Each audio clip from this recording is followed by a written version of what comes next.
So hello and welcome back to yet another video of Bahi Khata by Sonal.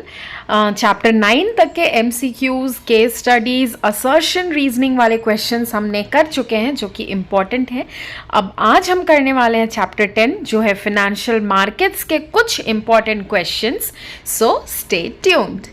सो हमारा आज का question number 1 होने वाला है, When was NSE recognized?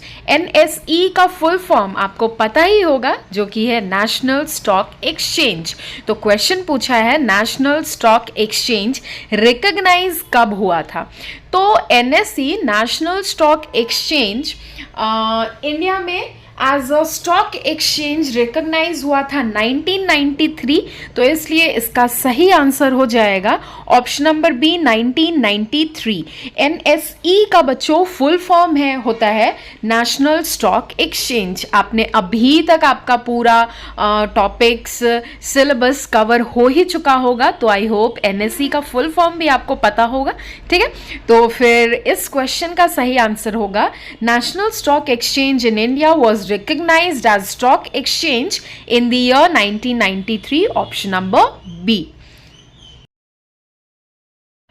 सो हमारा दूसरा क्वेश्चन है, the mandatory detail that an investor has to provide to the broker at the time of opening a demat account.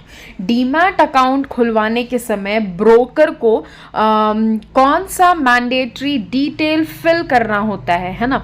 कौन सा मैंडेटरी डिटेल है. इसमें से 4 ऑप्शन है आपके पास. Date of birth and address, PAN number, residential status, bank account details. तो इन 4 ऑप्शंस में से वो मैंडेटरी डिटेल कौन सा है, ठीक है, जो डीमैट अकाउंट खुलवाने के समय चाहिए होता है. इन्वेस्टर को प्रोवाइड कराना होता है ब्रोकर को ताकि वो डीमैट अकाउंट खोल सके. तो वो मैंडेटरी डिटेल होता है पैन नंबर. तो इसलिए इस क्वेश्चन का सही आंसर हो जाएगा option number B which is PAN number. और अब बात करें डीमैट अकाउंट का, तो ये डीमैट अकाउंट है क्या.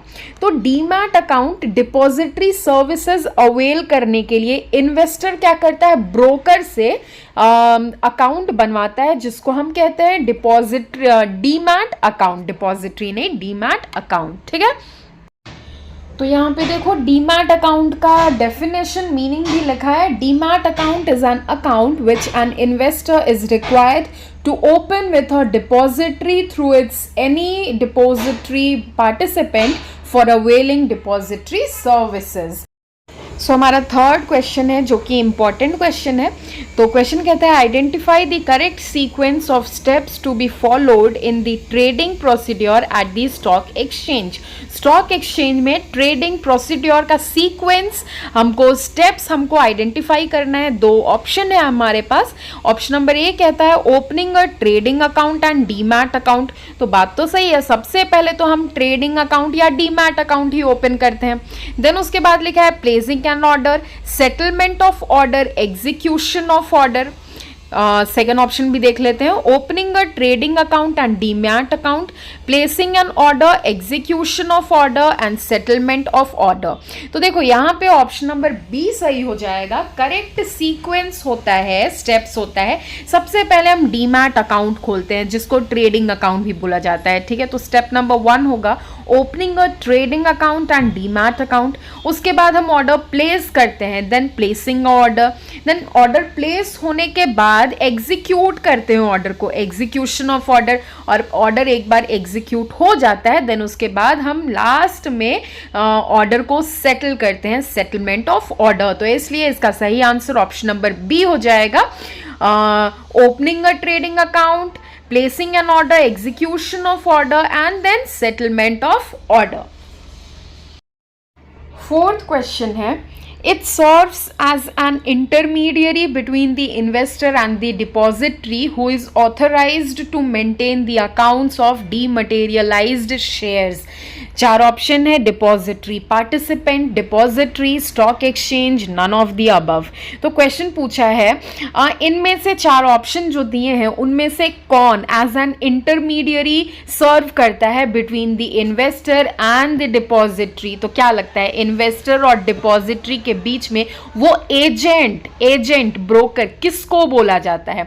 इंटरमीडियरी कौन है? ठीक है, इन्वेस्टर और डिपॉजिटरी के बीच का एजेंट कौन है, उसको क्या बोला जाता है? तो इन्वेस्टर और डिपॉजिटरी के बीच जो इंटरमीडियरी है उसको बोला जाता है डिपॉजिटरी पार्टिसिपेंट।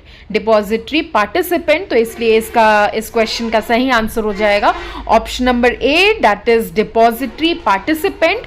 और अगर डिपॉजिटरी पार्टिसिपेंट का नॉर्मल लैंग्वेज में, सिंपल लैंग्वेज में मीनिंग चाहिए तो इसका मीनिंग होता है depository participant is an agent between depository and the investors भी कह सकते हो। ठीक है, तो जैसा कि मैंने बोला depository participant is an agent between depository and investors, जिसको एजेंट को हम इंटरमीडियरी भी कह सकते हैं। तो क्वेश्चन आपका कोई भी वर्ड दे सकता है, ठीक है, एजेंट भी लिख सकता है, इंटरमीडियरी भी लिख सकता है। ठीक है, तो अब बढ़ते हैं हमारे नेक्स्ट क्वेश्चन की तरफ। तो क्वेश्चन नंबर 5 है, under this method of floatation in the primary market a subscription is invited from the general public to invest in the securities of a company through the issue of advertisement. तो question है कि इस method के through subscription जो है वो general public से invite किया जाता है इन दी सिक्योरिटीज ऑफ अ कंपनी, और किसके थ्रू? एडवर्टिजमेंट के थ्रू। ठीक है, एडवर्टिजमेंट के थ्रू सब्सक्रिप्शन इनवाइट किया जाता है जनरल पब्लिक से। तो उस मेथड को क्या बोलते हैं? Private placement, offer through a prospectus, offer for cell, all of the above. उसको कहते हैं ऑफर थ्रू अ प्रोस्पेक्टस। तो इसलिए इसका सही आंसर हो जाएगा offer through a prospectus, option number B. अब देखो ऑप्शन में प्राइवेट प्लेसमेंट और ऑफर फॉर सेल भी है, तो दोनों का भी मतलब जान जाते हैं। ऑफर थ्रू प्रोस्पेक्टस का मतलब होता है एडवर्टाइजमेंट के थ्रू सब्सक्रिप्शन इनवाइट करते हो जनरल पब्लिक से। ठीक है, तो प्राइवेट प्लेसमेंट का मतलब होता है इस मेथड में इंटरमीडियरी सारा सिक्योरिटीज कंपनी से खरीदती है और जनरल पब्लिक को नहीं बेचती है, बल्कि सिलेक्टेड क्लाइंट्स को हायर प्राइसेस में बेच देती है। ये होता है प्राइवेट प्लेसमेंट का मतलब। ऑफर फॉर सेल में होता है सिक्योरिटीज यहां पे ऑफर फॉर सेल में 2 स्टेप में बेचा जाता है। पहला तो है कि किसी भी कंपनी अपना जितना भी सिक्योरिटी होता है, शेयर्स होता है, किसी इंटरमीडियरी को बेच दिया। ठीक है, फिर उसके बाद सेकंड स्टेप में इंटरमीडियरी क्या करते हैं? इन्वेस्टर्स को हायर प्राइसेस में उसी शेयर्स को बेच देते हैं। तो ये था इन दोनों का मतलब। सो हमारा नेक्स्ट क्वेश्चन है, it is a short term negotiable self-liquidating instrument that is used to finance the credit sales of firms। तो ऑप्शन है commercial bill, commercial papers, call money, none of the above. तो वो कौन सा short term negotiable instrument है जो credit sales of firms को finance करता है? तो जो short term negotiable instrument credit sales को फाइनेंस करता है उसको हम कहते हैं कमर्शियल बिल। तो इसलिए इस क्वेश्चन का सही आंसर हो जाएगा option number A, commercial bill.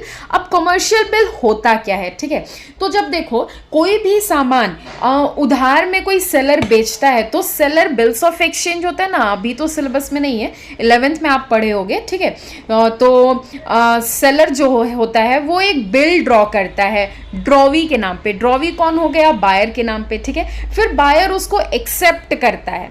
ठीक है, और जब एक्सेप्ट करता है वो बायर उस बिल को, तो वो बिल क्या बन जाता है? मार्केटेबल इंस्ट्रूमेंट बन जाता है, जिसको कि हम ट्रेड बिल बोलते हैं। और उसी ट्रेड बिल को जब एक कमर्शियल बैंक एक्सेप्ट करता है तब वो कहलाता है कमर्शियल बिल। ठीक है, याद रखना, बस सामान उधार में जब बिकता है तब ये कमर्शियल बिल एग्जिस्टेंस में आता है। ठीक है, तो ये थे कुछ important questions financial markets chapter 10 के, जो कि आपके एग्जाम्स के लिए इंपॉर्टेंट होने वाले हैं। कैसा लगा वीडियो ज़रूर बताइएगा।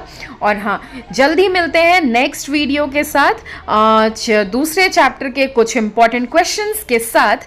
तब तक आप अपने रिविजन पे एकदम फोकस करो। ठीक है, all the best for your exams. Thank you and bye bye. मिलते हैं नेक्स्ट वीडियो में।